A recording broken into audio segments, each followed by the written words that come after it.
आपल्या मंडळाचे प्रमुख सद्गुरू दादा महाराज, मी यांना विनंती करतो, कृपया त्यांनी व्यासपीठाकडे यावं. तसेच सौ विनिता वहिनी यांनाही मी विनंती करतो. आज आपल्या मठामध्ये खास केज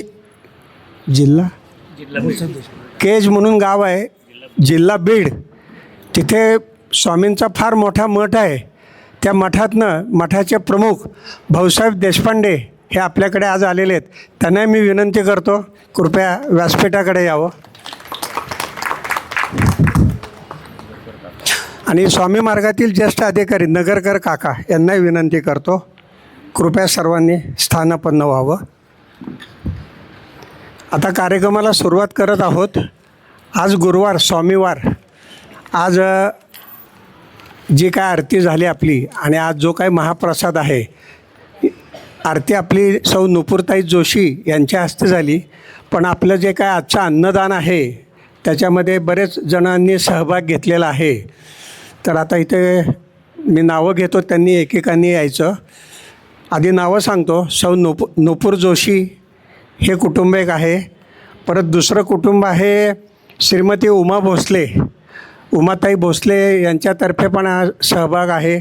उमाताई भोसले यांनी त्यांच्या घरातले कैलासवासी जय भोसले यांच्या स्मरणार्थ आज सहभाग घेतलेला आहे. आणि तिसरं गोटखिंडीकर ताई आलेत का, गोटखिंडीकर ताई त्यांच्यातर्फे आहे. तर मी सर्वप्रथम नुपूर जोशी यांना व्यासपीठाकडे बोलवतो. नुपूरताई जोशी आपल्याला माहितीच आहे, आपल्या परिवारातील स्वामी सेवेकरी आहेत. मागच्याच आठवड्यात त्यांच्याबद्दल मी बोललो होतो. सर्व गुणसंपन्न व्हर्सटाईल ज्याला म्हणतो अशा आहेत. जोशी हॉस्पिटलमध्ये कार्यरत आहेत आणि बऱ्याच त्यांच्यामध्ये ॲक्टिव्हिटीजमध्ये सहभाग असतो, स्वामी सेवेतही सहभाग असतो. तर अशा नुपूरताईंचा सत्कार करा असं मी विनंती करतो. श्री स्वामी समर्थ महाराज की जय. सौ गोटखिंडीकर ताई आलेत का? बरं, नाही आल्या, ठीक आहे, हरकत नाही. या तिघांच्यातर्फे आज अन्नदानाचा सहभाग आहे. तर सौ गोटखिंडीकर आणि श्रीमती उमाताई भोसले यांचं आपण अभिनंदन करू. आज त्या नाही आलेले आहेत. आता मी सर्वप्रथम इथे नेहमीच्या प्रथेप्रमाणे मेंदळेताईंना विनंती करतो, त्यांनी आपली स्वामीच्यावर अभंग गायन सेवा सादर करावी. ओंकार प्रधान रूप गणेशाचे, ओंकार प्रधान रूप गणेशाचे, हे तिन्ही देवांचे जन्मस्थान. ओंकार प्रधान रूप गणेशाचे, अकार तो ब्रह्मा, उकार तो विष्णू, अकार तो ब्रह्मा, उकार तो विष्णू, मकार महेश जाणियेला. ओंकार प्रधान रूप गणेशाचे, ऐसे तिन्ही देव जेथुनी उत्पन्न, ऐसे तिन्ही देव जेथुनी उत्पन्न, तो हा गजानन माय बापा. ओंकार प्रधान रूप गणेशाचे, तुका म्हणे ऐसी आहे वेदवाणी, तुका म्हणे ऐसी आहे वेदवाणी, पहावे पुराणे व्यासांची ओंकार प्रधान रूप गणेशाचे हे तिन्ही देवांचे जन्मस्थान ओंकार प्रधान रूप गणेशाचे.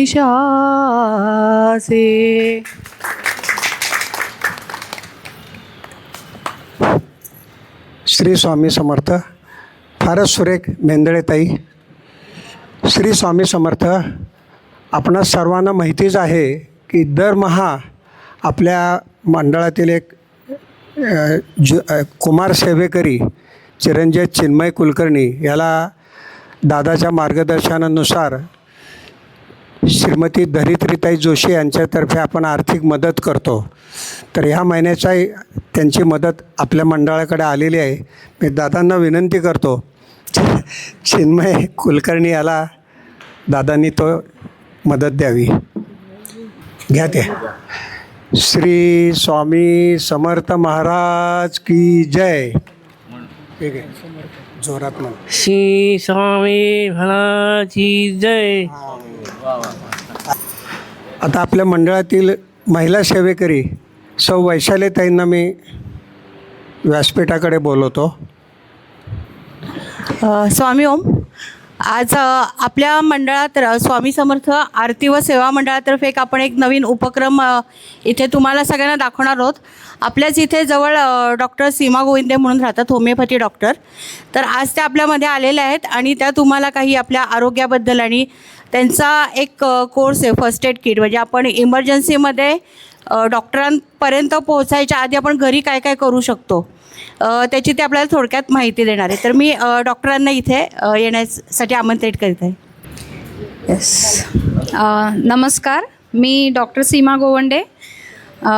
4 वर्ष मी ICU आणि कॅज्युअल्टीमध्ये काम केलं आहे आणि आता गेले 20 वर्ष होमिओपॅथिक प्रॅक्टिसच करते आहे.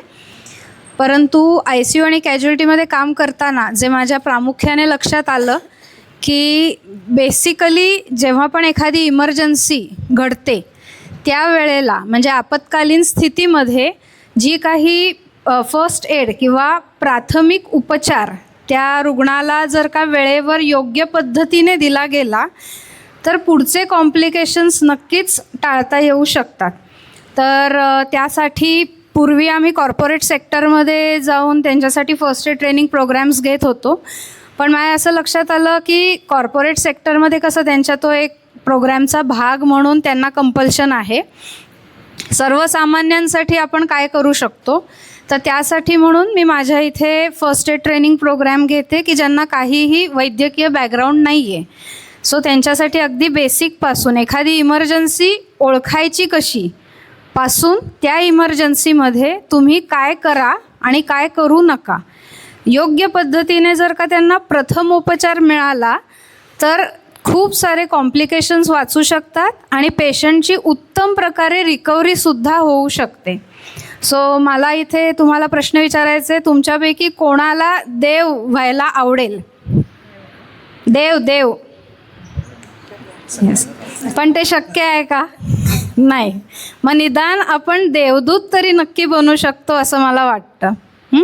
तर त्यासाठी आज मी एक छोटीशी झलक दाखवणार आहे की निदान आपल्याला एखादी व्यक्ती जेव्हा अचानकपणे कोसळते, अनकॉन्शियस होते, त्यावेळेला तुम्ही भरपूर जणांनी रील्समध्ये आणि बघितलं असेल की एअरपोर्टवरती म्हणा कुठेही ज्या व्यक्तीला CPR देता येत होता त्यांनी त्वरित CPR सुरू केला आणि ती व्यक्ती उठून बसली की ज्या व्यक्तीचं हार्ट पूर्ण स्टॉप झालं होतं.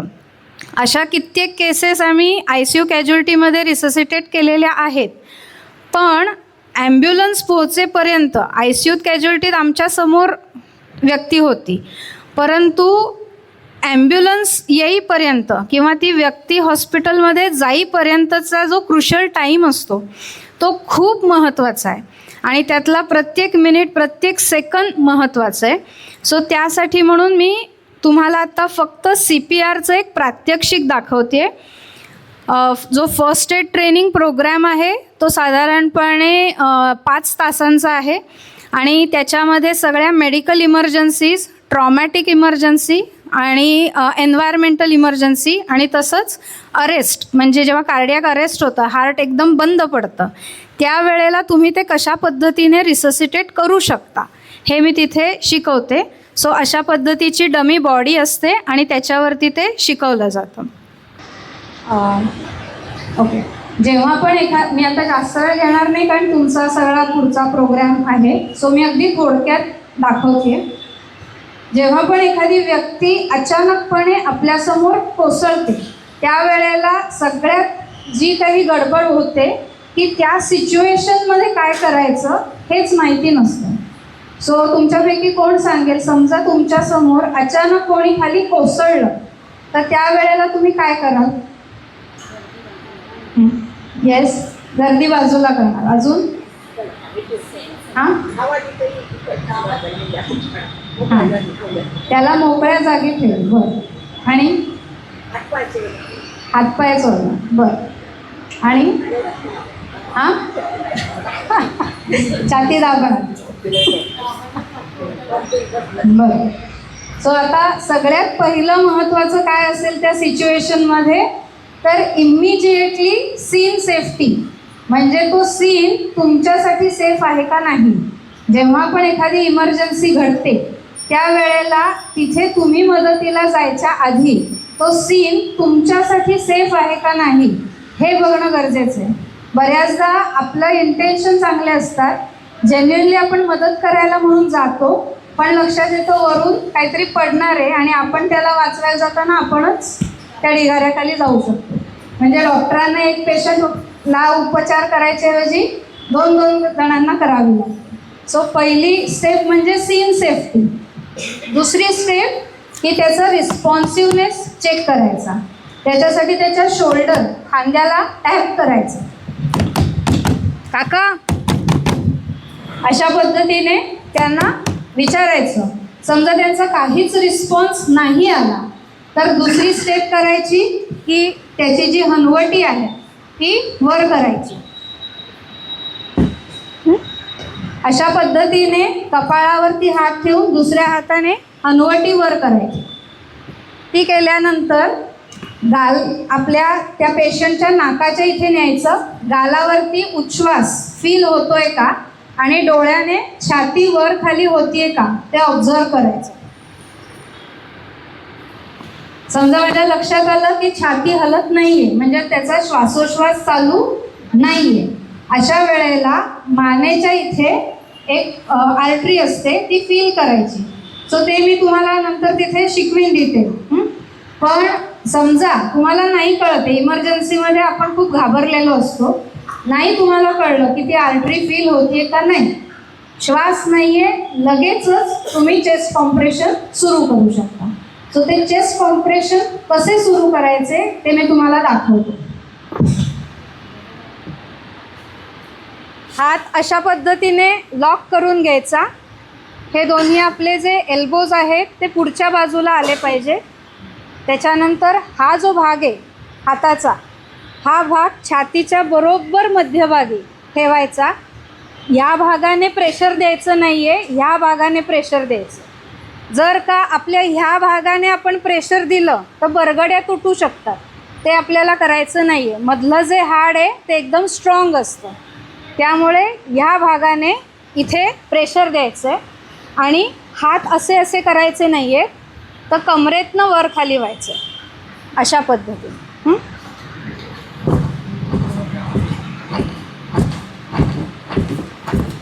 ठीक आहे. सो अशा पद्धतीने म्हणजे इथे मूवमेंट नाही करायचे, कमरेतनं वर खाली व्हायचं. तर या पद्धतीने जेव्हा आपण त्यांना CPR देतो, चेस्ट कॉम्प्रेशन, हे कधीपर्यंत द्यायचं आहे? एक तर पेशंट जागा होईपर्यंत, नाही तर ॲम्ब्युलन्स येईपर्यंत. तो आता ॲम्ब्युलन्सला कसं कळणार? इथे इमर्जन्सी झाली आहे आणि त्या इमर्जन्सी सिच्युएशनमध्ये आपण कोणता ॲम्ब्युलन्स नंबर डायल करणार? 108. हा आपला इमर्जन्सी नंबर आहे. बऱ्याच जणांना तो नंबर माहिती नसतो आणि त्यामुळे त्या सिच्युएशनमध्ये काय करायचं ते कळत नाही.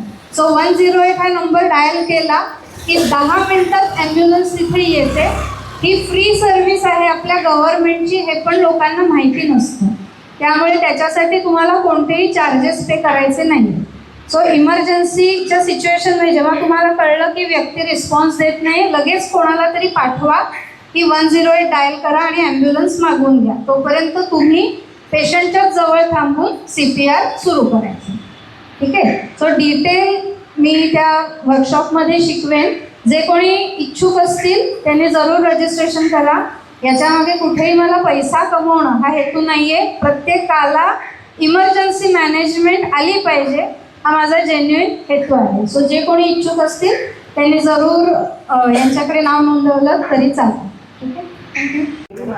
श्री स्वामी समर्थ. डॉक्टर गोवंडेताईंनी फारच छान माहिती सांगितली. सर्वांना समजले असेल अपेक्षा करूयात. आणि अधिक जर कोणाला काही असेल तर त्या म्हणल्याप्रमाणे त्यांच्या OPDमध्ये जाऊन आपण संपर्क करू शकतो. आता मी ताई माऊलींना विनंती करतो त्यांनी डॉक्टरांचा सत्कार करावा. श्री स्वामी समर्थ महाराज की जय. श्री स्वामी समर्थ महाराज की जय. हां. स्वामी ओम. आत्ता आपल्याला डॉक्टरांनी खूप छान माहिती दिली. त्या व्यतिरिक्त त्यांचे खूप वेगवेगळे उपक्रम म्हणजे त्या माझ्या माहितीप्रमाणे त्या अनेक म्हणजे ज्यांना पैसे देऊन ट्रीटमेंट घेणं शक्य नाही त्यांच्यासाठी पण त्या खूप वेळा त्यांच्यातर्फे होमिओपॅथी औषध त्या कायम, आणि त्यांचा गुण खूप छान आहे. म्हणजे आम्ही आता कायमच सगळेजण त्यांच्याकडे जातो. आणि सध्या मी त्यांचं आता एक मेडिटेशनचे पण त्यांचे वेगवेगळे कोर्सेस असतात. त्यातला आत्ता मी 21 दिवसाचा घेतला आहे आणि मी स्वतः केला आहे. त्याच्यामध्ये त्यांनी योगनिद्रा पण त्याच्यात फ्री दिलं आहे. तर मला वाटतं एकदा त्यांना सगळ्यांनी प्रत्यक्ष भेटून त्यांचे वेगवेगळे कोर्स किंवा अनेक त्यांच्याकडे काही काही माहिती आहे ती घेतली तर सगळ्यांना उपयोगी पडेल असं स्वामी. आणि जर कुणाला काही माहिती हवी असेल तर त्यांचं क्लिनिक आपल्या इथंच आहे. मला विचारलं तरी त्यांचा नंबर आणि तुम्हाला ॲड्रेस देते. थँक्यू.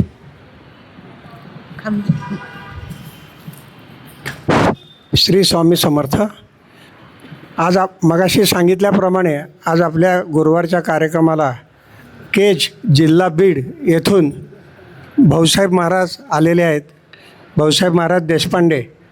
तर मी आता त्यांना विनंती करतो त्यांनी आपलं मनोगत व्यक्त करावं. श्री स्वामी समर्थ. नानासाहेब महाराज की जय. हे नानासाहेब महाराज जे होते ते माझे पणजोबा होते.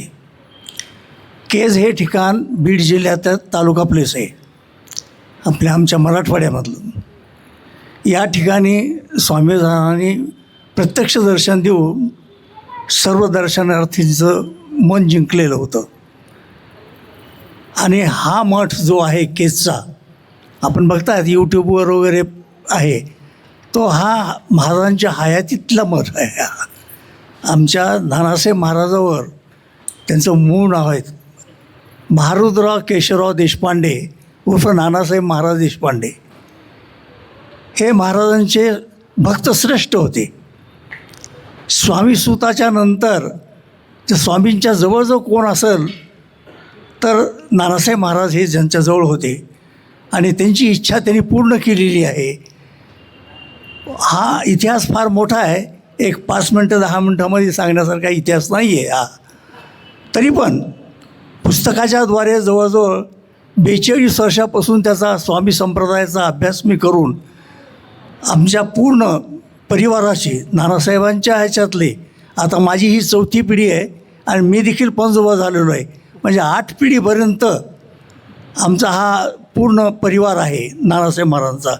आणि त्यांची शेवटची इच्छा अशी होती, त्यांनी धन दौलत पैसा अडका सगळा सोडून दिला आणि फक्त त्यांच्यावर जे कृपा केली त्या कृपेंच्यामुळं महाराजांनी 10 वर्षे तिथं भिक्षा मागून सेवा केली. आणि शेवटी काय मागून घेतलं तर तुमच्या शेजारी मला जागा द्या. आणि म्हणून महाराजांना तिथं जागा दिली. आणि महाराजांच्या समाधी मठापाशी अक्कलकोटला उजव्या हाताला स्वामी समर्थांची जी गाय आहे जिचं नाव भागीरथी होतं, ती भागीरथीची गाय ही जी आहे तो तुम्हाला काही आख्यायिका आहे त्या पोथीमध्ये वगैरे आहे. तर स्वामी महाराज जेव्हा ह्याच्यातून आले मंगळवेढ्याहून आणि पुन्हा अक्कलकोटला प्रगट झाले. त्यांचा 22 वर्षांचा काळ आहे अक्कलकोटला. म्हणून ते शेवटी त्या ठिकाणी निजधामाला गेले महाराज, समाधीस्थ झाले. म्हणून त्याला अक्कलकोट निवासी स्वामी समर्थ असं म्हणतात. आता स्वामी समर्थ आहे, रामदास स्वामी समर्थ आहेत, अजून पुष्कळ समर्थ लोक आहे, पण ह्यांना अक्कलकोट निवासी स्वामी समर्थ म्हणतात. लोकांचा संभ्रम होतो, समर्थ स्वामी, जय जय स्वामी समर्थ असं म्हणतात. हे कोण आहेत? तर अक्कलकोट स्वामी निवासी स्वामी समर्थ हे आहेत अक्कलकोटला समाधीस्थ झालेले. तर गाईची समाधीचं आहे की बावडेकर बाबा एक कीर्तनकार होते आणि ते नेहमी त्यांना वाटायचं की स्वामी महाराजांच्या समोर कीर्तन करायचं म्हणून. ते कीर्तन केलं त्यांनी एकदा दोनदा तीनदा चारदा केलं. तर त्यानंतर म्हणले ह्याची इच्छा पूर्ण करायची म्हणले आता आपल्याला. म्हणजे आता स्वामी महाराजांचं बोलणं फार वेगळं होतं. नेहमी अरे तुरे वगैरे शिव्या देणं वगैरे हा प्रकार त्यांच्याकडे होता महाराजांचा. पण प्रेमळ अंतःकरणाने जो आपला भक्त आहे त्याला ते बरोबर आशीर्वाद देतात. म्हणून म्हणले अरे बावडेकर म्हणजे होते कीर्तनकार. अरे बावड्या म्हणले मला भूक लागली म्हणले, एक तुला म्हणले सगळे लोक दान देतात म्हणले गाय, तर मला एक गाय देन तिच्यातली म्हणले तू. पण कसं असतं, दान दिलेल्या गायी जरी असल्या तर पहिल्यापासूनची प्रथा आहे ती आजपर्यंत तेच चालू आहे की भटजीला गाय दिली तर त्याचं भटजीचं पोट कधी भरत नाही.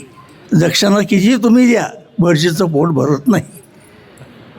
ही प्रथा पहिल्यापासून चालली आहे, अनादी काळापासूनची प्रथा ही. तसं बावडेकरांनी म्हणजे ठीक आहे म्हणले महाराज देतो. मग त्यांना वाज गाय दिली एक. अरे म्हणले बावड्या तू एक मला गाय दिली खबर आहे म्हणले. काय? पण म्हणले हिचं दूध कसं काढायचं म्हणले. तर काय हरकत नाही म्हणले. गाईच्या अंगावरून हात फिरवला त्यांनी. म्हणले भागीरथी, तेवढंच नाव दिलं तिला, भागीरथी मला भूक लागली म्हणले, मला दे आज काहीतरी. असं म्हणल्याबरोबर पाठीवर हात फिरल्याबरोबर धारा त्याच्या कासामधून धार सुरू झाल्या दुधाच्या आणि मग त्यांनी पोटभर पिलं.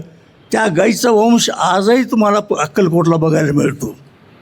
हे आख्यायिका आहे ती. आणि त्या गाईची समाधी महाराजांनी स्वतः केली. आणि त्यांच्या बाजूची जी समाधी आहे ती आमच्या नानासाहेबांची, आमच्या पणजोबाची समाधी आहे. महारुद्र केशवराव देशपांडे यांची समाधी आहे. आता तिथं जिथे बेस त्या ठिकाणी जीर्णोद्धार केलेला आहे. एका मुंबईच्या भक्तांनी त्या ठिकाणी 4.5 कोटी देऊन मोठी बिल्डिंग वगैरे केली आहे. आणि त्या 2 समाध्या तिथं कायमच्या ठेवून दिल्या आहेत. आता नवीन तिथं झालेलं आहे. आता ह्या येईल त्या पुण्यतिथीला आम्ही तिथं अन्नदान वगैरे करतो, नेहमीच करतो तिथं अन्नदान वगैरे आम्ही. पण त्या ठिकाणी व्यवस्था झाली आहे. आता पूर्वजन्म सुकृत आधारे आम्ही त्यांच्या खानदानमध्ये जन्माला आलो, हे आमचं सुकृत आहे खरं म्हणजे. याप्रमाणे तो मठ महाराजांचा केवळ त्यांच्या कृपेमुळे झालेला आहे. आणि कृपा ज्यावेळेस त्यांच्यावर केली त्यावेळेस त्यांना फेकून मारलेला एक दगड आहे गोटा, त्याच्यानंतर हातातली काठी, त्यानंतर पायातला जोडा हा त्यांना फेकून मारली, त्यांच्यावर कृपा केली. आणि त्यांना आणि ह्यांना इच्छा होती की महाराजांनी मला मठ बांधा अशी इच्छा करावी, झेंडा लावावा असा ह्यांची इच्छा करावी. म्हणून त्यांच्या मनात आलं आणि त्यांनी सांगितलं. ब्रह्मचारी बाबा गादीचे होते स्वामी सुधाच्या नंतर 1 वर्षानंतर. स्वामी सुधांच्या 1 वर्ष गेल्यानंतर त्या गादीवर ब्रह्मचारी बाबा बसले. ब्रह्मचारी बाबा विद्वान होते अगदी. त्यांना बसविल्यानंतर सांगितलं की या तिथं तुझ्याकडे ज्या पादुका आहेत त्या पादुका तू घेऊन ये. म्हणून ते घेऊन आला. तो हरिश्चंद्र सिरवी नावाचा एक त्यांचा कारागीर होता सोनार जातीचा. तर स्फटिक पादुका त्यांनी तयार करायच्या आणि स्वामी महाराज ज्यांना देते त्या त्यांना तो द्यायचा आणि त्याची स्थापना करायची. तशा ह्या पादुका ब्रह्मचारी बाबांनी मुंबईहून आणल्या आणि ते नानासाहेब महाराजांना तिथे दिल्या. त्या पादुकेची स्थापना त्याचं झालेली आहे. त्याचं आता 150 वर्ष पूर्ण झाले. आम्ही शतकोत्तरी त्याचा सोहळा फार मोठा केला. आमचं पंचयंत्र यज्ञ केला होता. आणि श्री स्वामी समर्थ जय जय स्वामी समर्थ या 15 अक्षरीचा आम्ही सहाकार तिथं केला आणि त्या कुंडावर जवळजवळ कमीत कमी रोज 1000-2000 लोक येऊन हा स्वाहाकार करते. ज्या लोकांनी जप केला म्हणजे डिसेंबरपासून ते 12 मेपर्यंत त्या ठिकाणी ज्या ठिकाणी पादुका स्थापन झाल्या तो दिवस होता 12 मे. आणि त्या दिवशी 150 वर्षे आमच्या मठाला पूर्ण झाले आणि मठ बांधताना 10 वर्ष म्हणजे अजून मूठ पूर्ण व्हायचं आहे. त्या अजून आहे हे 35मध्ये 100-150 वर्ष पूर्ण होतात. पण पादुका स्थापन झाल्याला 150 वर्ष पूर्ण झाले. पादुका स्थापन झाल्याला 150 वर्ष झाले आणि जो राजवाडा टाईपमध्ये आहे आणि महाराजांच्या प्रासादिक पादुका या ठिकाणी आहेत. पादुकेची स्थापना झाली. मग एकदा काय झालं की आपलं सगळं पूर्ण झालं. आपल्याला जे पाहिजे होतं ते महाराजांनी आपल्याला दिलं. म्हणून आमचं कुलदैवत पांडुरंग, रुक्मिणी पांडुरंग.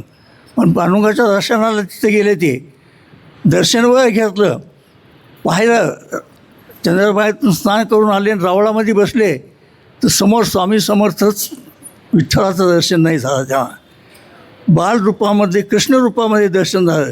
म्हणजे कृष्ण दत्त, कृष्ण म्हणजे विष्णूचं रूप, दत्त आणि ब्रह्मा विष्णू महेश अशा ह्याच्या प्रकारचं ते एक बालमूर्ती त्यांना तिथं दिसायला लागली. पांडुरंगाचं दर्शन झालं नाही. मग तिथून तसेच ते अक्कलकोटला गेले.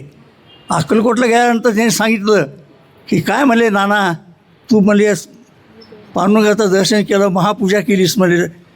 तर त्यांनी काय केलं, पाय धरले, उठवलं दोन्ही हाताला धरून आणि त्याने सांगितलं की तुला पांडुरंगाचं दर्शन झालं नाही का? तर म्हणलं नाही झालं. असं का म्हणले? घे म्हणले पांडुरंगाचं दर्शनात. त्या रूपामध्ये त्यांना परत कंठ्यावर हात ठेवलेलं, एक हात आजान बाहू अशा प्रकारचं दिलेले.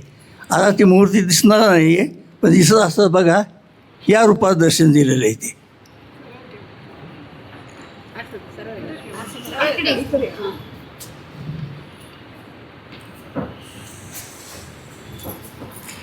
या रूपात दर्शन दिलेलं आहे. मग त्यांनी महाराजांना सांगितलं की अशा रूपातली जी मूर्ती आहे ती मला करून पाहिजे म्हणजे तुमच्याकडून. मग तशा एक कलाकाराकडून ती मूर्ती केली. जगामध्ये दुसरं कुठंही अशी मूर्ती नाही महाराजांची. ती आमच्या इथं स्थापन झालेली मूर्ती आहे. त्याच वेळेस तर ह्या मूर्तीचं वैशिष्ट्य असं आहे की हातावर जर घेतली तर आपला हात थरथर थरथर कापतो. आणि ती मूर्ती आम्ही अण्णा महाराजांना दाखवली. अण्णा महाराजांनी म्हणले की माझं केवढं मोठं भाग्य आहे आज. आणि मी त्यांच्या हातात जवळ दिली अण्णा महाराजांच्या, तर त्यांच्या पूर्ण अंगाला घाम सुटला होता. मग मी त्यांना विचारलं, महाराज तुमच्याकडून काहीतरी चुकलं आहे म्हणलं अण्णा. तर म्हणजे हो म्हणले का? मी 4 वेळेस म्हणले लातूरला आलो पण केसला आलो नाही म्हणले मी, म्हणून हा प्रकार झाला म्हणले. अण्णाचं माझं तर म्हणजे फार जुनं नातं आहे. मठ स्थापन करायच्या अगोदर म्हणत नव्हते. महाराजांच्या ह्या ज्या प्रासादिक वस्तू आहेत तर आम्ही रोह्याकडे घेऊन गेलो होतो. आहेत लोक इथं बसलेली. तर त्यांच्या सगळ्या लोकांना आम्ही दर्शन दिलं त्या ठिकाणी. तो संप्रदाय देखील फार मोठा आहे. अण्णाचा देखील संप्रदाय खूप मोठा आहे अगदी. आणि त्याच प्रेरणेने विजयदादांनी आमच्या इथं येऊन विनंती केली की पादुका घेऊन या. आणि त्यावेळेपासून आज 30 वर्षाच्या पुढं झालं त्यांची माझी ओळख आहे. मी नेहमी इथं आलो पुण्यामध्ये आमच्या बहिणीकडं वगैरे आलो तर मी अगोदर फोन करून त्याला सांगतो की मी पुण्यामध्ये आलो आहे म्हणून. ना आवर्जून या ठिकाणी येतो, दर्शन वगैरे घेतो, प्रसाद घेतो आणि नंतर मी जातो. आता शतकोत्तराचं जे आहे तर त्यांना आम्ही बोलवलं होतं पण आता ती इच्छा काही त्यांनी महाराजांनी पूर्ण केली नाही. तरी पण मी एक मठाचा एक व्यवस्थापक म्हणून किंवा सेवक म्हणून त्यांना विनंती करतो की तुमच्याबरोबर एक गाडी घेऊन पूर्ण 40-50 काय जे लोक येतील त्यांनी यावं. त्यांची व्यवस्था आमच्याकडे पूर्ण करू आम्ही त्यांची. आणि त्यांनी एक दिवस राहून पूर्ण ज्या प्रासादिक वस्तू आहेत, महाराजांची मूर्ती आहे, स्थापन केलेल्या पादुका आहे, ह्या स्थापन केलेल्या पादुका स्वामी सुतांच्या भावाने स्थापन केल्या. दादा महाराज सारापर्यंत जर तुम्ही माझा झाला पुरुषी तर त्याच्यामध्ये मोरपीस म्हणून आहे 8 वर्षाचं बालक आणि त्यांची आई काकूबाई. ह्या दोघांनी मिळून तिथं तिथं स्थापना केलेली आहे. म्हणून आमचं सगळा स्वामीसुताचा संप्रदाय आहे. स्वामीसूत म्हणे असा संप्रदाय आहे आमच्याचा हा. आणि त्याचे पुष्कळ असा अनुभव मला देखील आहेत आणि सगळ्यांना देखील ते अनुभव आहेत. स्वामीसूतांचे जवळजवळ कमीत कमी 350 अभंग आहेत हे केलेले. आणि त्याच्या अगोदरचे अभंग म्हणजे आनंदात महाराजांचे वेंगुर्ल्याला त्यांचे जर 5 अभंग 5,000 अभंग आहेत त्यांचे. ते अजून काही एवढं म्हणजे मुद्रित झालेले नाहीत, तरी पण त्यांचे देखील अभंग आनंदात महाराज खूप आहेत. ते आमच्या मठामध्ये ज्यावेळेस होते नानासाहेबांच्या समकालीन होते ते वालावारकर होते तर ते आमच्या मठामध्ये येऊन त्यांनी 2 दिवसाचा मुक्कामाच्या ऐवजी 2 महिने राहिले. तर नानासाहेबांना एकदा ते म्हणले होते अक्कलकोटला की बरं तुम्ही घोडागाडीमध्ये येत आहे तर ही घोडागाडी महाराजांच्या प्रसादाच्या आहेत, प्रसाद दिलेला त्या मिरवणुकीला महाराजांचं मिरवणूक काढायला चांगले आहेत म्हणून ते त्यांच्या लक्षामध्ये होतं. म्हणून त्यांना तशा 2 महिन्याच्या पिरियडमध्ये नानासाहेबांनी एक घोडागाडी त्यांना देऊन टाकली करून आणि त्यांनी सांगितलं की ही घोडागाडी तुम्हाला प्रेझेंट आहे आणि ते तुम्ही बसून तळ कोकणात जा म्हणले आणि म्हणून हे केलं आहे. आता तो देखील इतिहास फार मोठा आहे अगदी. आता मग ते पुस्तकामध्ये मी संपूर्ण लिहिलेलं आहे ते सगळं पूर्ण. एक पुस्तक मी शेतकोतऱ्याची काढले याच्या अगोदरची पुस्तकं आहेत आणि त्या सुप्त अवस्थेमध्ये मिळत होता. पण तो प्रसिद्धीस आणण्याचं काम माझ्याकडून महाराजांनी करून घेतलेलं आहे. त्याकरता स्वामी समर्थाचं आजच्या घडीला अशा एक म्हणजे म्हण आहे माझी स्वतःची आणि सर्व लोकांची की सगळ्यात जर दैवत कोणतं जर असेल तर स्वामी समर्थ. तुम्ही फक्त मनोभावे त्यांची सेवा करा, काही मागू नका. ते आपोआप त्यांना समजतं आहे काय तुम्हाला काय पाहिजे हे समजतं आहे आणि ते देतात तुम्हाला हवी. म्हणून मनोभावे जर सेवा केली तुम्ही त्यांची तर तुम्हाला सगळं प्राप्त होत आहे त्यांचं. पण भाव असायला पाहिजे देवावर. तर माझं म्हणणं एकच आहे की आता हे विजयाला आहे स्वामी समर्थाचं मठ आहे, संप्रदाय इथे गोळा केलेला आहे तर त्यांचं देखील काम फार मोठं आहे आणि हा संप्रदाय देखील अण्णा महाराजांनी हे केलेलं आहे. अण्णा महाराजांचं देखील काम चांगलं आहे की हा संप्रदाय. पण काय की आता इतका म्हणजे बाजार झाला आहे काही ठिकाणी, प्रत्यक्ष अक्कलकोटला देखील बाजार झालेला आहे. मग काय करायचं, मग ह्या लोकांना कुठं दर्शन कुठं द्यायचं. मग त्याकरता त्यांनी हे काढलेलं आहे की सेवा केंद्र काढली. सेवा केंद्र काढली, महाराजांच्या घरोघरी म्हणजे स्थापना झाल्या आणि लोक स्वामी भक्तामध्ये संप्रदाय वाढवायला केला. आणि हा संप्रदाय दत्त संप्रदायाचा संप्रदाय हा की आपल्या जगाच्या प्रलयकाळापर्यंत टिकणारा हा संप्रदाय आहे. म्हणून त्याची आपण आराधना करायची सर्वांनी आणि मनोभावे प्रार्थना करायची की महाराज माझं चांगलं होऊ दे. आणि आम्ही देखील आज जवळजवळ म्हणजे आता तुम्हाला वाटतं मी हे करतो पण माझं देखील आता 83 वर्षाचं वय आहे. ही माझी समोर आलेली माझी मंडळी आहे, ही माझी नातसून आहे, ही माझे भाऊ आहेत, ही माझी भाऊजाई आहे. ही इथंच असतात, आम्ही इथंच असतात. माझा मुलगा इथंच असतो, एक नातू इथंच असतो माझा, त्याची ही मंडळी आहे. म्हणलं चल तुला दाखवतो म्हणलं कसा संप्रदाय वगैरे असतो आपला ते. म्हणून ते घेऊन आले. आणि जशी आमच्या घराण्यावर स्वामी महाराजांची कृपा झाली तसं तुमच्याच परिवारावर त्यांची कृपा राहावी तर त्याच्यासाठी तुम्ही सगळ्यांनी म्हणजे त्याचा आदर करून महाराजांचा भाव त्यांच्यावर ठेवून आपण प्रार्थना करूया की देवा स्वामी आया मग आमचं कल्याण कर. एवढं बोलून माझे मनोगत संपवतो. जय जय स्वामी समर्थ. श्री स्वामी समर्थ. आता सद्गुरू दादांना मी विनंती करतो त्यांनी प्रबोधनाला सुरुवात करावी. श्री स्वामी समर्थ. आपण सामुदायिक जपाने सुरुवात करू. इच्छित दाता सकल कार्य सिद्ध करता सकल दुःख हरता श्री स्वामी समर्थ नमो नमः स्वाहा. इच्छित दाता सकल कार्य सिद्ध करता सकल दुःख हरता श्री स्वामी समर्थ नमो नमः स्वाहा. इच्छित दाता सकल कार्य सिद्ध करता सकल दुःख हरता श्री स्वामी समर्थ नमो नमः स्वाहा. इच्छितदाता सकल कार्य सिद्ध करता सकल दुःख हरता श्री स्वामी समर्थ नमो नमः स्वाहा इच्छितदाता सकल कार्य सिद्ध करता सकल दुःख हरता श्री स्वामी समर्थ नमो नमः स्वाहा इच्छितदाता सकल कार्य सिद्ध करता सकल दुःख हरता श्री स्वामी समर्थ नमो नमः स्वाहा इच्छितदाता सकल कार्य सिद्ध करता सकल दुःख हरता श्री स्वामी समर्थ नमो नमः स्वाहा इच्छितदाता सकल कार्य सिद्ध करता सकल दुःख हरता श्री स्वामी समर्थ नमो नमः स्वाहा इच्छितदाता सकल कार्य सिद्ध करता सकल दुःख हरता श्री स्वामी समर्थ नमो नमः स्वाहा इच्छितदाता सकल कार्य सिद्ध करता सकल दुःख हरता श्री स्वामी समर्थ नमो नमः स्वाहा इच्छितदाता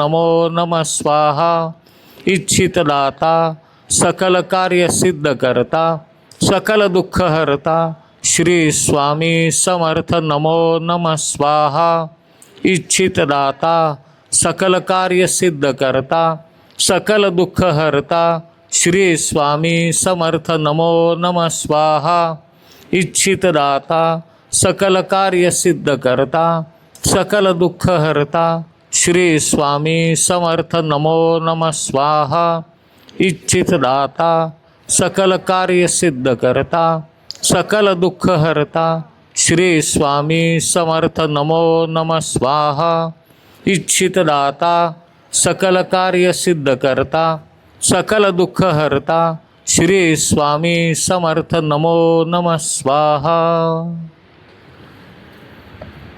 श्री स्वामी समर्थ. आपल्याकडं इतकी मोठी अधिकारी व्यक्ती स्वामी मार्गातले हे मोठी विभूती इथं आल्यानंतर आपल्या मंदिरातर्फे जसं आपण म्हटलं फुल न फुलाची पाकळी आणि एक योगायोग मला सांगायचा आहे तो मी सांगतो. पण सर्वप्रथम आपण भाऊसाहेबांचा इथे सत्कार करू.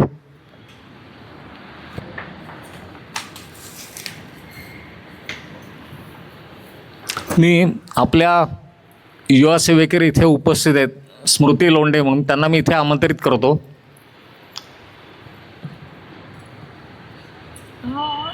प्रसंग असा घडला की आज सकाळी त्यांनी इथं या विठ्ठल रखुमाईची मूर्ती जी इथं दिसते आपल्याला ती इथे आणून दिली आणि त्यांची अशी इच्छा होती की कोणाला तरी ही तुम्ही मूर्ती द्यावी म्हणून.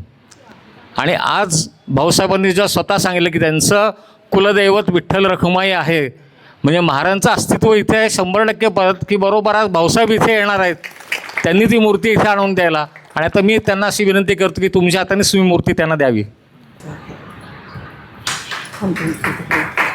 श्री स्वामी समर्थ महाराज की जय.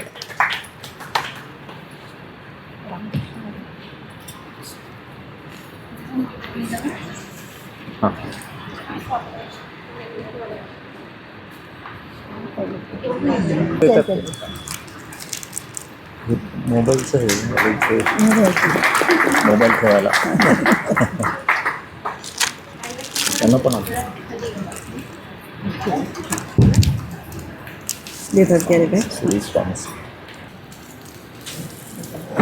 सत्कार समारंभ वगैरे आहे हे एक साधी गोष्ट आहे पण प्रेमाने मला ते इथं बोलवतात आणि महाराजांचं दर्शन मला परत इथे पुण्यामध्ये घ्यायला लावतात काय त्याबद्दल मी त्यांचं म्हणजे फार मोठा ऋणी आहे की मला दर गुरुवारी मी तर आमच्या मठामध्ये आहे मोठं कार्यक्रम असं दर गुरुवारी आमच्याकडं जवळजवळ एक 500 700 800 लोक येतात त्यांना महाप्रसाद वगैरे आम्ही सगळं देतो तसे.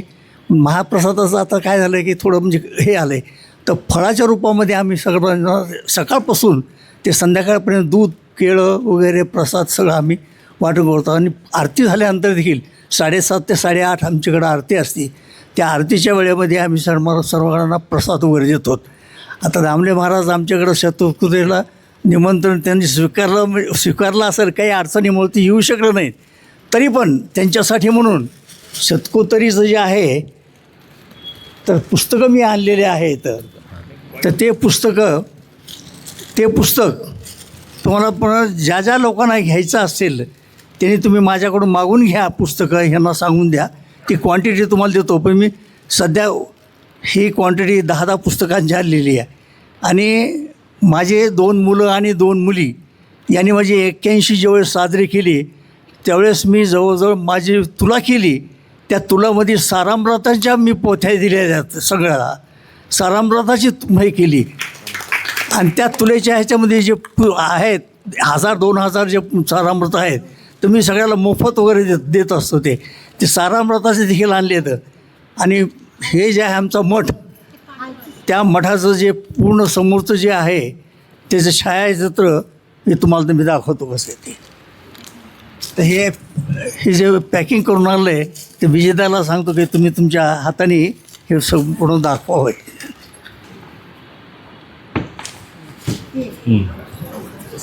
हे श्री स्वामी समर्थ चरित्र सारामृत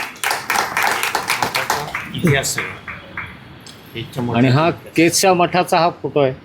याच्या पुस्तकामध्ये संपूर्ण इतिहास आहे.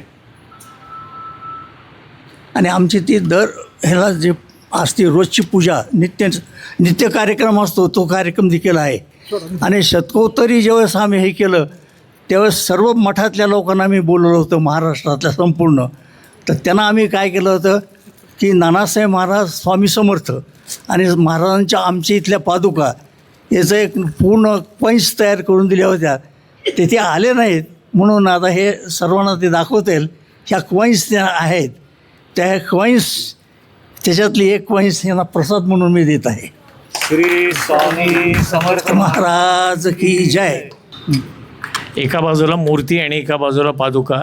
स्वामी महाराजांची जी प्रचिता आणि नानासाहेबांचा फोटो आहे. खाली आमचे आमच्या इथल्या ज्या पादुका स्थापन झाल्या त्या पादुकांचा फोटो आहे. अशी एक क्वाईन्स जे पणजोबा होते पण नानासाहेब महाराज त्यांच्या पादुका आहेत. आणि या दोन्हीचं एकत्र संमिश्र करून ही मूर्ती जे खरंच स्वामी भक्त आहेत अशा भक्तांप्रती त्यांच्यापर्यंत पोहोचवली.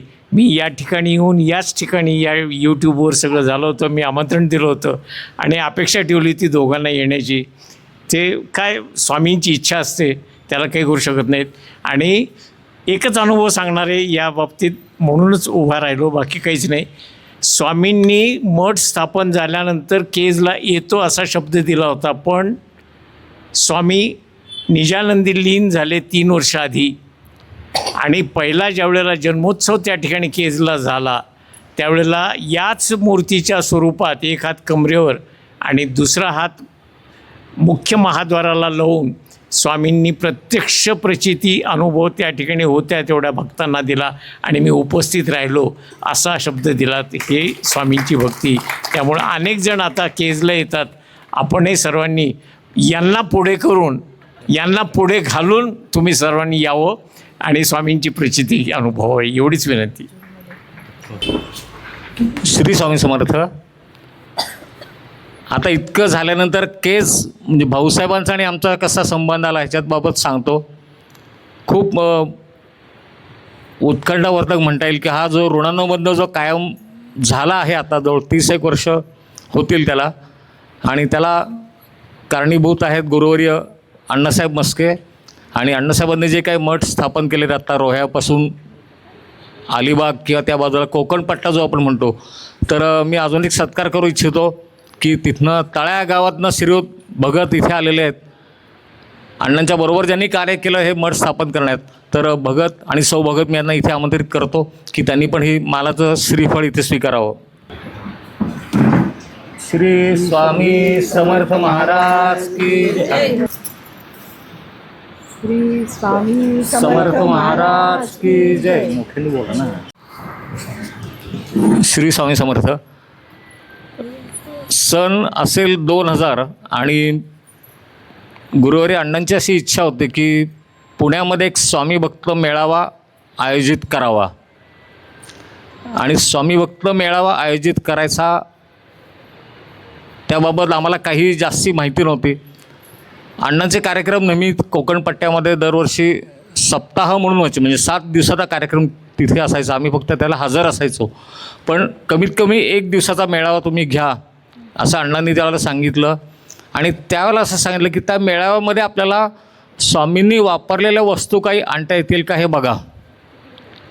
आता स्वामींनी वापरलेल्या वस्तू काही आणता येतील का, ह्या वस्तू कुठे आपल्याला मिळतील, कोणाकडं असतील, तर जास्ती काय माहिती नव्हतं आपल्याला. अक्कलकोटहून स्वामीच्या समाधी मंदिरातल्या पादुका यायच्या आपल्याकडे, मला तेवढंच एक माहिती होतं. आणि मग अण्णांनी बोलताना सांगितलं की केजला स्वामी समर्थांचा एक मठ आहे, तर तुम्ही तिथे जाऊन या. आता केज हा शब्द तेव्हा पहिल्यांदा कानावर पडला, पोथीमध्ये आपण वाचत होतो, कुठेही माहिती नव्हतं. बरं तिथे जायचं कसं माहिती नव्हतं. आत्ता आपल्याकडं मोबाईल आहेत, आपण मोबाईलवरती मॅप वगैरे लावून काही जाऊ शकतो, पण त्याला काही माहिती नाही. पोस्टकार्ड घेतलं, पोस्टकार्डवरती व्यवस्थापक श्री स्वामी समर्थ मठ केज आणि जिल्हा बीड, आणि आम्हाला पुण्यातून यायचं आहे तर आपण कृपया मार्गदर्शन करावं. मला त्याला तिथे कोण आहे हे पण माहिती नव्हतं. पत्र तर पाठवलेलं आहे आणि मेळावा आपल्याला 7 मे 2001, आणि आम्ही त्याच्याजवळ 1 वर्ष अगोदर एप्रिल मे महिन्यात असेल त्याला आम्ही पत्र पाठवलेलं होतं. एक 15 दिवसांनी परत मोठं अंतर्देशीय पत्र आलं, त्याच्यामध्ये संपूर्ण खुलासेवार त्याची माहिती होती मठाची, आणि कसं यायचं हा त्यांनी रस्ता त्याला सांगितला होता. आणि खाली त्यांचं स्वतःचं नाव होतं, भाऊसाहेब देशपांडे, तुम्ही आलात की मला भेटा. त्याला आपले साधे फोन नंबर होते, तो फोन नंबर पण त्यांनी दिला होता. आणि मग आम्ही जाणार, तारीख परत पक्की केली, अमुक अमुक तारखेला आम्ही येतो आहे. मग फोन नंबर एकदा आल्यानंतर फोनवर ते बोलणं सुरू झालं. आणि असं होतं की एका दिवसात जाऊन परत यायचं आहे. सोमवार फक्त आम्हाला मिळतो मध्ये, दरवेळेप्रमाणे रविवारी रात्री निघायचं, सोमवारी परत यायचं हे ठरलं. रविवारी रात्री आम्ही सगळे इथून निघालो. मी, माझ्याबरोबर PR कुलकर्णी होते, देशपांडे म्हणून होते, भोसले होते, आणखीन 1-2 लोक बरोबर होती, भोसल्यांचे भाऊ पण होते, भोसल्यांची स्वतःची गाडी होती ट्रॅक्स चाला. आम्ही इथून निघालो रात्री साधारण 11-11:15 वाजता. पुढे नगर वगैरे आम्ही ओलांडून गेल्यानंतर त्यांनी जो रस्ता सांगितला की नगर, आष्टी, जामखेड, मांजरसुंबा असा, आणि त्या मधल्या भागात पूर्वी ते ढाबे रस्त्याच्या कडेला नाही, ते रात्रभर सुरू असायचे. बरं आम्हाला रात्रभर जागा राहायचं म्हणून मग दरवेळेला कुठेतरी 1 तासात 2 तासांनी थांबून चहा घ्यायचा, पुढे निघायचं, चहा घ्यायचा, पुढे निघायचं. एकदा मध्ये आष्टी किंवा असं मधल्या ह्याच्यात आम्ही पेट्रोल डिझेल भरलं त्या गाडीमध्ये, आणि पुढे एका ढाब्यावरती चहा प्यायला थांबलो आम्ही. आणि चहा प्यायला थांबल्यानंतर, चहा पिऊन झाल्यानंतर बघितलं तर गाडी काही सुरू होईना. किती प्रयत्न केले, तोपर्यंत जवळ रात्रीचे 1:30-2 वाजून गेले होते. किती प्रयत्न केले तरी गाडी सुरू होईना. तो ढाब्यावाला तो म्हणला मला याच्यातलं काही माहिती नाही, इथून पुढं गाव 10 किलोमीटर पुढे आणि 10 किलोमीटर मागे, मध्येच आम्ही कुठेतरी ती गाडी आमची चालती बंद पडली होती. बरं मोबाईल नव्हते, त्या ढाब्याकडे फोन नव्हता. बरं रात्री 2 वाजता ह्यांना फोन करून आम्ही काय सांगणार आम्ही कुठं आहोत म्हणून. सकाळ होण्याशिवाय पर्याय नाही, सकाळ झाल्यानंतर बघू हा विचार करत सगळेजण बसून राहिलो. आणि एक ट्रकवाला नेमका तिथे येऊन थांबला. त्याचं जेवण वगैरे होतोपर्यंत त्यांनी बघितलं गाडी बंद पडली, तर त्यांनी ते गाडीचं पुढचं बॉनेट उघडलं, बघितलं काय झालं ते, तर काहीतरी त्याच्यात जे काय असेल तो दोष त्यांनी सांगितलं, हे अमुक अमुक आहे. आणि पूर्वीच्या गाड्यांना काहीतरी पंप होते, असे ते पंप मारत मारत तुम्हाला ती गाडी न्यायला लागेल. पंप मारत गाडी तुम्ही अमुक अमुक गावापर्यंत पुढे न्या, तोपर्यंत जर का सकाळ झाली तर सकाळी जो काय त्यांनी सांगितला असेल तो भाग त्या तिथे मिळाला त्या गॅरेजमध्ये, तो बदलून घ्या, कधी गॅरेजवाला तुम्हाला दुरुस्त करून देईल. पण त्या गॅरेजपर्यंत जाण्याकरता तुम्हाला गाडी सुरू ठेवणं नक्कीच आवश्यक आहे, आणि त्याच्याकरता तो पंपिंग करत ती गाडी नेणं तुम्हाला आवश्यक आहे. आता गाडी पंपिंग करायची म्हणली की बॉनेट उघडावं लागणार आहे. बॉनेट उघडं ठेवायचं तर ड्रायव्हर चालवणार कसा? मग त्याच्यातनं एक पर्याय, ड्रायव्हरने अजून सरकून बसायचं. आम्ही सगळे बसलोच होतो गाडीमध्ये, पण त्याला अगोदर गाडी धक्का मारून तर कमीत कमी सुरू करायला पाहिजे. धक्का मारून गाडी सुरू आली. एक जणांनी, मग अक्षरशः ती कसरत होती आपण म्हणतो तसं. गाडीच्या पुढं जो बंपर असतो त्या बंपरवर एक जण उभा राहिला, बॉनेट त्याने धरून ठेवलं एका हाताने तो पंप मारत होता, आणि ड्रायव्हर असा कडेला वाकून म्हणजे खिडकीच्या बाहेरनं तो रस्ता बघत होता. आणि स्वामींची कृपा एवढीच की जो ट्रकवाला आम्हाला जो मिळाला होता, जो भेटला होता, तो ट्रकवाला आमच्या पुढे होता की समोरनं कुठली एखादी गाडी येऊ नये, की तुम्हाला चालवताना कुठे समोरच्या गाडीचा काही त्रास होऊ नये, मी तुमच्या पुढे राहतो. जवळजवळ 10 किलोमीटर तर आमच्या पुढे होता. त्याच्या मागनं आम्ही गाडी ह्या पद्धतीने चालवत होतो. गाडी सुरू झाली होती पण त्याला सारखं पंपिंग करावं लागत होतं.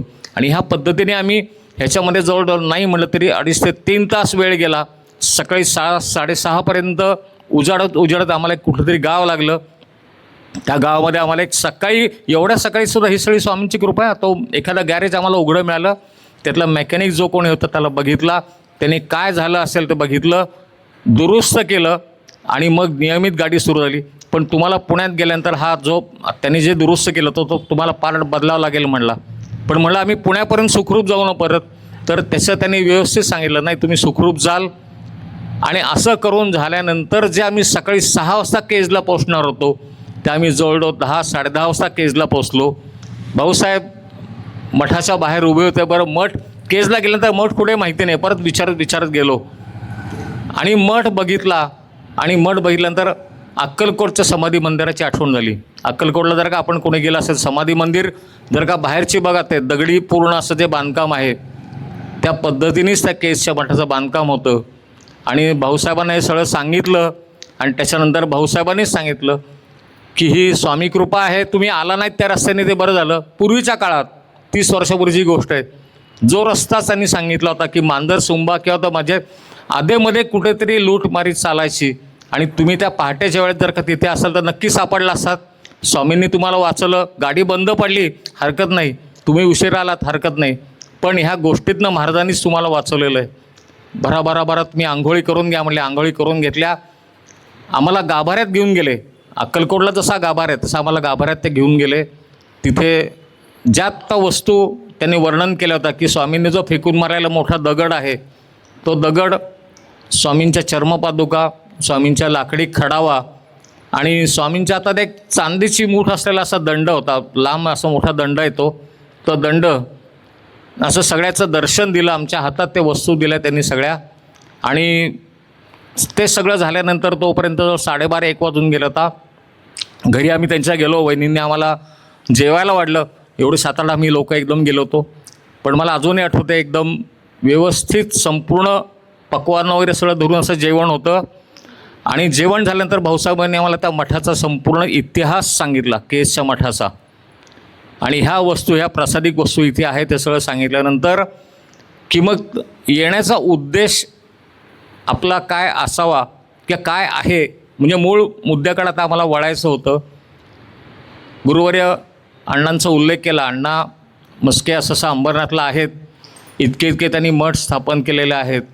आणि आता अशी माझ्यावरती अशी जबाबदारी की पुण्यामध्ये स्वामी भक्त मेळावा करायचा आहे. आणि त्या मेळाव्याकरता ज्या स्वामींच्या वापरलेल्या वस्तू कुठे आहेत आम्ही असं शोध घेतो आहे. आणि त्याच्यात केजला काही वस्तू आहे ते समजलं म्हणून आम्ही इथपर्यंत आलेलो आहोत. तर आमची अशी इच्छा आहे की ह्यातल्या काही वस्तू तुम्ही पुण्यामध्ये घेऊन याल का, हा प्रश्न ऐकल्यानंतर भाऊसाहेब 2-3 मिनटं पहिले शांत बसले आणि म्हणले, दामले साहेब गेले 125 वर्षे या वस्तू या गाभाऱ्यातनं सुद्धा बाहेर आलेल्या नाहीत आणि तुम्ही पुण्यात काय न्यायच्या बात करताय म्हणले. आता प्रश्न आला की 125 वर्षे ज्या वस्तू तिथे आत गाभाऱ्यात आहेत पुण्यात आणणार नाहीत हे काही वाक्यावरनं त्यांनी सांगून टाकलं. एका वाक्यातच पुण्यामध्ये काय ह्या गाभाऱ्याच्या सुद्धा बाहेर येत नाहीत. ठीक आहे, एकदा झालं सांगून. तर विक्रमादित्य नाही का आपला हट्ट सोडत नाही तसं आपलं परत एक 10 मिनिटांनी मी परत त्यांना विचारलं की एक तरी वस्तू म्हणलं, एवढ्या नाही एक तरी वस्तू. तर तेव्हाही ते म्हणले, अहो मी तुम्हाला मगासपासून तेच सांगतोय, तुम्ही का हट्ट करताय म्हणले. आणि ह्या घराण्यामध्ये असा कुठली घटना अशी घडली नाही की त्याकरता वस्तू बाहेर आणाव्यात म्हणून. माझ्याबरोबर माझे भाऊ पण आहेत. मला वाटतं दिलीप त्यांचं नाव होतं म्हणे, ते दिलीप पण आहेत. त्याच्या सगळ्या लोकांना मला विचारावं लागेल म्हणले, आमच्या सगळ्या परिवारात मला विचारावं लागेल. म्हटलं चालेल, तुम्ही विचारून मला सांगितलं तरी हरकत नाही. पण म्हणले मी विचारणार नाही. विचारायचं कशाला म्हणले, आम्हाला बाहेर न्यायच्याच नाही ह्या वस्तू. परत 3ऱ्यांदा झालं हे. ठीक आहे, तोपर्यंत संध्याकाळ होत तरी 4-4:30 वहिनीने आम्हाला चहा करून आणला. मला सगळ्या गोष्टी आठवतात ना, इतकं झालं तरी. चहा घेतल्यानंतर एकच प्रयत्न, महाराजांना प्रार्थना केली, अण्णांना प्रार्थना केली आणि भाऊसाहेबांना म्हटलं की भाऊसाहेब आता निघायची वेळ झाली, फक्त आता एकदाच विनंती अशी करतो की आज आम्ही जी 10 लोक इथून पुण्यातून आम्ही इथे आलेलो आहोत, केज हे आम्हाला कळलं इथे आहे, स्वामींचा इथे मठ आहे, स्वामींच्या वस्तू आहेत, हे आम्हाला कळलं म्हणून आम्ही इथे आलो. पण जर का ह्या वस्तू घेऊन तुम्ही पुण्यामध्ये आलात तर पुण्यात हजारो लोकांना समजेल केस कुठं आहे आणि स्वामींचा मठ तिथे आहे. हे हजारो लोकांना एकाच वेळेला समजेल आणि अप्रत्यक्षपणे आपल्याला मठाची प्रसिद्धी म्हणजे जाहिरात नाही, पण काय आहे ते ठिकाण काय आहे हे तरी समजेल, तिथली ऊर्जा काय हे समजेल. आज एक आश्चर्य वाटेल, केसच्या मठाच्या बाहेर एक जमिनीलगत विहीर आहे आणि त्या विहिरीला कुठे कठाडा नाही आहे, झाकण नाही आहे, पण 150 वर्षात एकही अपघात घडला नाही. अनेक रात्री झाला तिथे गायी फिरत असतात, दिवसभर मुलं खेळत असतात, पण अजून एकदाही असं काही घडलं नाही की कुणी त्या विहिरीत पडलेलं आहे. म्हणजे स्वामींचं अस्तित्व किंवा जी प्रचिती आपण म्हणतो की तिथंसुद्धा आहे ती. आणि हे सगळं जर का आपल्याला पुण्याच्या कार्यक्रमात सांगता आलं तर मला वाटतं ह्याच्यापेक्षा आणखी मोठी गोष्ट कुठली असेल. आणि बहुतेक हा मुद्दा भाऊसाहेबांना भावला. 15 दिवसांनी त्यांचा परत मला फोन आला की दादा तुम्ही म्हणताय तसा हा आम्ही प्रस्ताव आमच्या घरामध्ये सगळीकडे ठेवला आणि आमच्या सगळ्या बंधूंनी मला पाठिंबा दिला आहे आणि स्वामींच्या चर्मपादुका, तो चांदीची बोट असलेला दंड आणि गोटा, तो गोटा आपण बघाल स्वामींची उंची जी असते 7 फूट आणि स्वामी अजानुभव आहेत आणि त्यांचे पंजे मोठे आहेत, तर आपल्या पंजात मावणार नाही एवढा मोठा गोटा स्वामींनी त्या नानासाहेबांना फेकून मारला होता. तो त्यांनी प्रसाद म्हणून तिथे ठेवलेला आहे. तर तो गोटा घेऊन आम्ही येतो. हा जो बदल घडवून आणला तो स्वामींची शक्ती आणि अण्णांचा आशीर्वाद होता. आणि एक कळकळीची जी आपण म्हणतो विनंती केली, त्याला विनंतीला मान देऊन आणि त्यानंतर 7 मे 2001 6 मेला भाऊसाहेब पुण्यामध्ये आले. आपल्या घरी इथे आले होते. पहिल्या आपण मंदिरात त्या सगळ्या वस्तू ठेवल्या, मग घरी आले होते, घरी ठेवल्या आणि मग त्यांची मला वाटतं शिवतीर्थनगरला जे राहतात ना ते त्यांच्याकडे ते गेले त्या वस्तू घेऊन. आणि 7 मेला परत जेव्हा मेळावा आपला होता 7 मे 2001 गोगटे प्रशालेमध्ये संध्याकाळी 5 वाजता परत त्या सगळ्या वस्तू घेऊन आले. तिथे आपण त्या व्यवस्थित सगळ्या मांडून ठेवल्या त्या गादीवरती. तिथे मी जसं म्हणलं की हजारो लोकांना ते दर्शन घेता येईल त्याप्रमाणे त्या मेळाव्यात खूप लोकांनी दर्शन घेतलं. आणि त्या दिवसापासून आत्तापर्यंत हा जो ऋणानुबंध आहे स्वामी कृपेने अण्णाच्या आशीर्वादाने कायम आहे. जेव्हा पुण्यात येतात भाऊसाहेब आवर्जून इथे येतात आणि केजला याची विनंती करतात. पण आता आपण नक्की केजचं ठरवू. अधिक महिना आहे, अधिक महिन्यात आम्ही जास्तीत जास्त संख्येने आम्ही तिथे येण्याचा प्रयत्न करतो. आत्ता फक्त मी एवढंच त्यांना सांगतो. आणि आजच्या गुरुवारी मी इथे थांबतो. आजचा हा गुरुवार चैत्र महिन्यातला गुरुवार, जसं आपण म्हणतो ना मार्गशीर्षातले सगळे गुरुवार पवित्र असतात, तसा चैत्रातला गुरुवार आज भाऊसाहेबांच्या आगमनाने इथे पवित्र झाला आहे.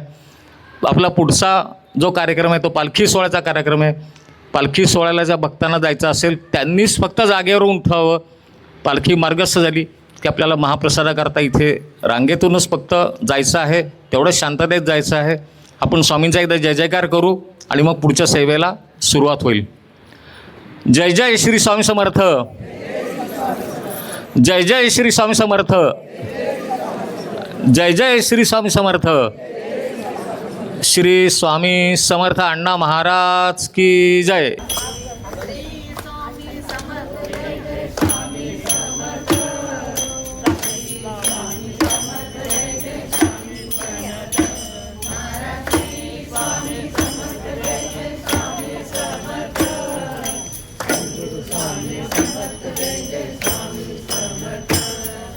श्री स्वामी समर्थ जय जय स्वामी समर्थ. सद्गुरु स्वामी समर्थ जय जय.